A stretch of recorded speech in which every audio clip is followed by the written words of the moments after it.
I have the opportunity to interact with a lot of artists who are working very hard to grow their art businesses, to increase the sales of the artwork that they're creating. And almost universally, one of the biggest challenges I hear from artists is effectively pricing their artwork. They feel a lack of confidence about the price point they've selected, or they feel completely mystified about where their artwork should be priced. I'm Jason Horsch, owner of Xanadu Gallery in Scottsdale, Arizona, and publisher of Red Dot Blog. And today, I want to talk about some of the challenges of pricing your artwork correctly and give you some new ideas and ways to think about pricing that artwork effectively, overcoming those challenges. And so let's begin with some of the biggest challenges. One is a misperception of how the price of artwork relates to its value. It's a common misperception among artists, especially artists early in their careers, that to get started, they ought to price their artwork at a low price point to encourage more sales. And we might even think that there is some underlying economic theory that would help here, supply and demand. The lower the prices, the higher the demand will be. And perhaps there is some underlying truth to that. But the reality is that most artists dramatically undervalue and consequently underprice their work in the early phases of their careers. And again, this is understandable. As human beings, we have a complicated relationship with money. We're afraid to lose it. We're afraid to spend it unwisely. And I think that as an artist, it's very natural that you would approach your own artwork with a lot of that psychological baggage hanging over you. The challenge I found, though, is that if we step back and look at the value of the artwork from a potential buyer's perspective, we'll see that underpricing your artwork actually undercuts the value that they're going to place in that artwork. And so while we might think that a buyer would say, oh, wow, this is a great price point. I'm getting a real steal on this artwork. What will often happen is that collectors, especially serious collectors, will look at artwork and say, boy, it's really inexpensive.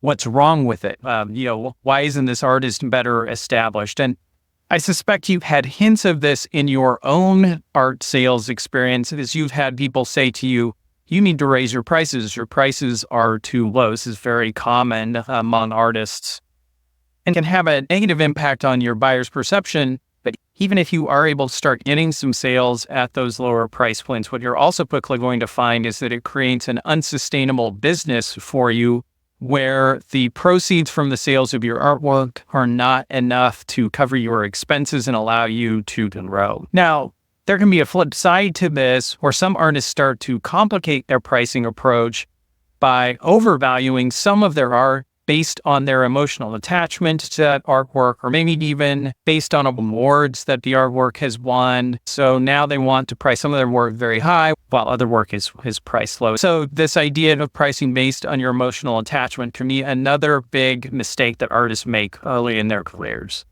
A third issue that will often come up is that many artists end up being largely unaware of what's going on in the broader art market and the price points at which artists are selling their work. I maintain that it is an incredibly valuable exercise for artists early in their career to do a ton of market research, to be spending time visiting galleries and especially noting the price points that are being asked, to spend time on gallery websites from various parts of the country so you can get a broad sense of the vast art market that's out there. Doing this can really start to give you a much firmer grasp of what the possibilities are.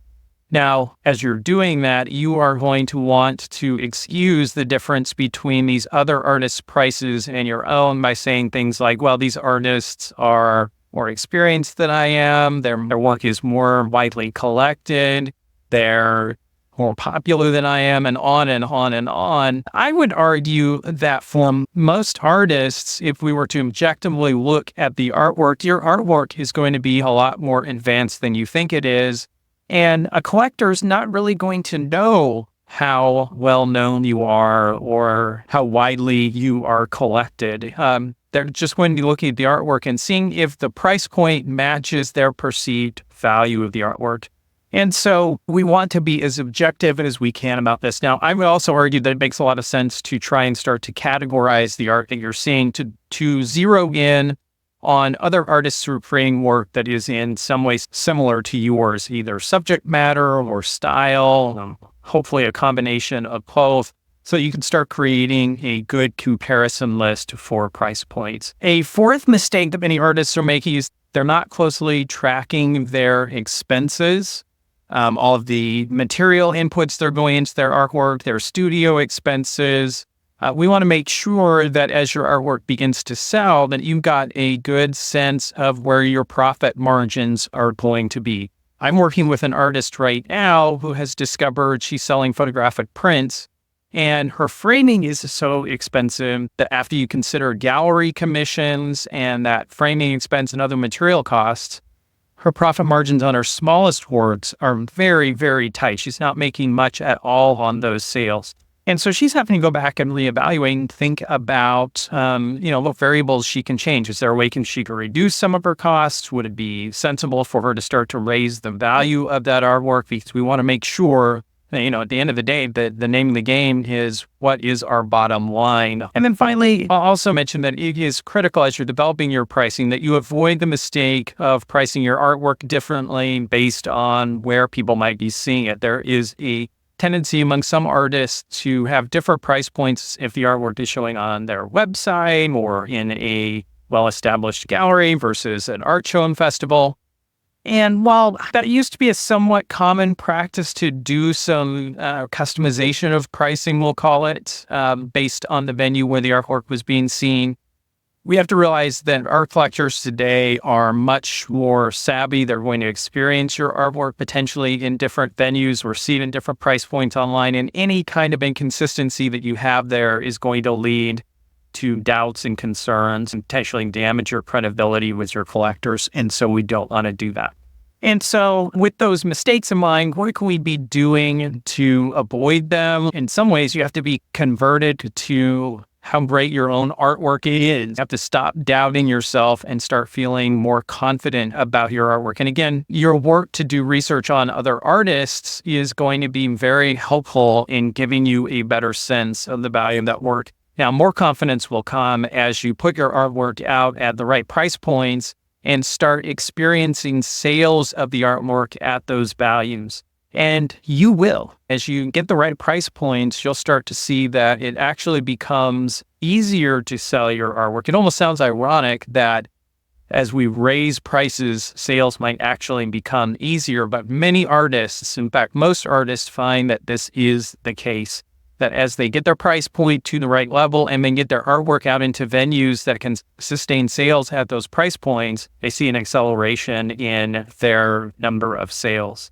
And then as we go through and start factoring in all of our costs, tracking our expenses realistically, you'll have a much clearer picture of what your profit margins are. And then ultimately, we're going to see that as we price our artwork in alignment with the broader market and with our competitors, our job then becomes to get as much exposure for the artwork as we can with qualified collectors, and to start educating and sharing our story about ourselves in your artwork to help enhance the perception of the value of that work. And so I hope that's given you some helpful thoughts about how you might approach your own pricing.